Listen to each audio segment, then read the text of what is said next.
Okay, gets. Ang BGC, private property yan. May karapatan silang magpalayas ng mga grupo ng tao na hindi nalabet. Gaya nitong mga kabataan na kung tawagin ay gang-gang. Umuwi na kayo. Huwag kayo dito, huwag kayo dito. Naging hati ang opinyon ng netizens tungkol sa viral issue na ito. Porkit binan kayo sa BGC, nagsasabi na kayo na anti-por yung ginawa nilang hakbang?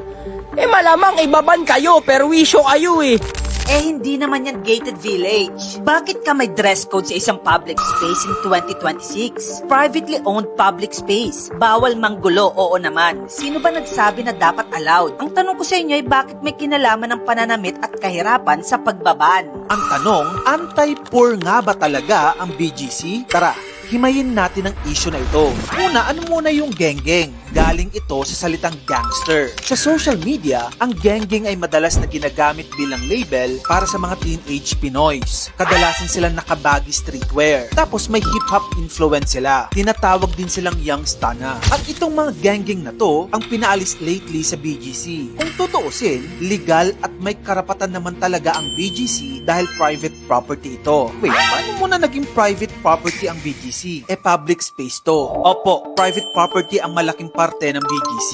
Lalo na yung mga open public spaces na mukhang park pero privately owned talaga. The Bonifacio Global City is being developed by Fort Bonifacio Development Corporation or FBDC. Ito yung pangunahing developer ng district. May mga residential din dyan at yung mga nakatira doon nagbabayad para mapanatili ang peace and order. So in practice, yung BGC hindi talaga public plaza yan na government owned tulad ng Luneta. Ang mas accurate description, private estate / business district na may security, marshals at estate rules. Kaya pwede magpatupad ng rules like bawal ang obstruction, bawal ang rowdy behavior, bawal ang maiingay sa certain spots, at pwede rin nilang paalisin sa property nila yung mga taong hindi nila bet. Pero, private property man, hindi ibig sabihin free for all ang discrimination. Ang enforcement dapat nakaangkla yan sa behavior, hindi sa forma, itsura, or vibes. Kasi naman, kailan pa nagkaroon ng dress code ang isang pampublikong lugar, di ba? Sabi nga ng isang netizen, Discrimination and borderline classism. Not to mention, hasty generalization. pero ayon sa ilang mga residente ng BGC, pinapangalagaan lang nila ang peace and order sa kanilang lugar.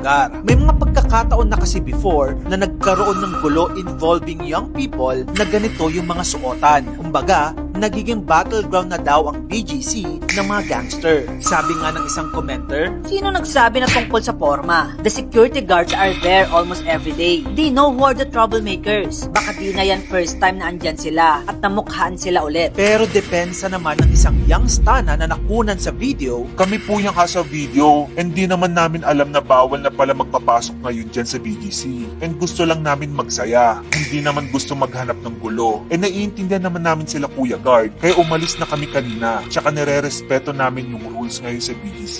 Dahil nga sa mga nangyayari dati doon na puro gulo. Hindi naman gulo hanap namin. Gusto lang namin magsaya. And may kasama kaming bata dyan. Kasi may imamodel kaming damit. sa gitna ng hating opinyon tungkol dito ay ang hindi maikakailang katotohanan na kulang sa maayos na public spaces ang Metro Manila. Sobra-sobra na tayo sa mga malls dito. Bihira ang matinong sidewalk at kakaunti ang mga parks. Kaya nung nagkaroon ng BGC, parang naging theme park na siya sa Metro Manila. Malinis, maayos, Instagrammable, parang naging enchanted kingdom na siya ng mga Pinoy. Maraming tumira at tumatambay dito kasi parang gusto nilang mabuhay sa bubble. Tahimik, kontrolado, sosyal. Pero kapag may nakitang gang-gang, nabubutas yung bubble, nasisira yung fantasy nila. Pero ang tanong, bakit nga ba pumupunta yung mga kabataan na to sa BGC? Kadalasan, ito yung iisa sa kakaunting lugar na pwede sila makipag-meet up sa tropa ng walang bayad. Malinis at maayos yung view. At kapag sinabi natin bawal sila dito, kadalasan ang totoong sinasabi natin ay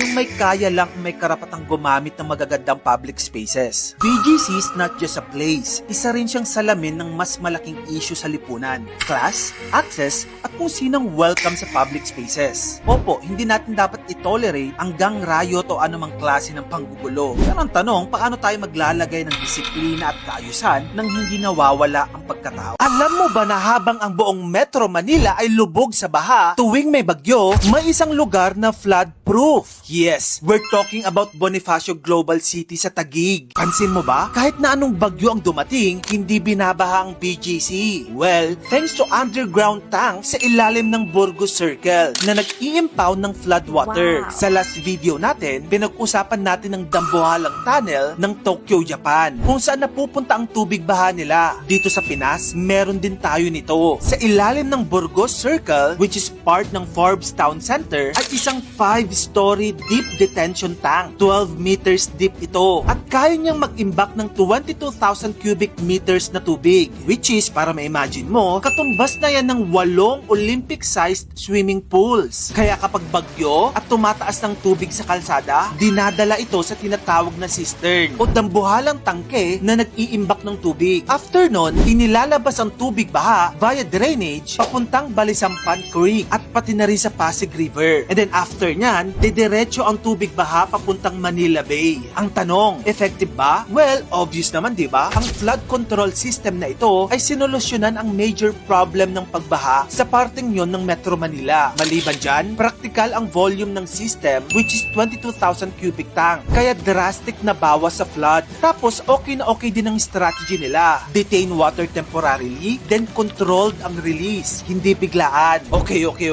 Given na sobrang efficient nito. Pero ang tanong, sino nga lang ba ang nagbe-benefit? Hindi ba sobrang ironic? Plano ng Department of Public Works and Highways na gayahin ang underground water impounding structure ng Bonifacio Global City o BGC bilang isa sa mga solusyon sa pagbaha sa Metro Manila. Ang panangga sa baha nasa ilalim ng Burgos Circle. Pero ang nakakagamit nito, sino? Mga nakakondo sa BGC, yung mga naka-office doon, at yung mga nakatira sa mga mansyon sa exclusive subdivision. Meanwhile, ang mga normal na madlang people sa kamay nilaan, sasabihan ng gobyerno na dapat nang ituring daw na new normal na bahain sila tuwing may bagyo. Nako po, hirap naman sigurong tanggaping new normal yun, no? At ang isa pang real talk, ang monthly rent sa BGC, 1-bedroom units, 35,000 hanggang 60,000 pesos kada buwan. Maliban sa magarang tirahan, protektado din sila sa pagbaha, which is ang isa pang pribilehiyong wala ang minimum wage earner na kailangan suungin ang baha sa syudad, makapasok lang sa trabaho. So just imagine, pag naglakaran na tuwing baha, tayo no choice. Habang ang mga may kaya, underneath BGC, may halos 22,000 cubic meter flat tank na naghihintay para sa kanila. Pinoprotektahan nito ang business district. Pero sino ang pinaka nababaha? Lagi ang mahihirap, halos walang proteksyon. Kung ang tunnel system can save Tokyo at ang underground cistern can save BGC, the rest of us, kailan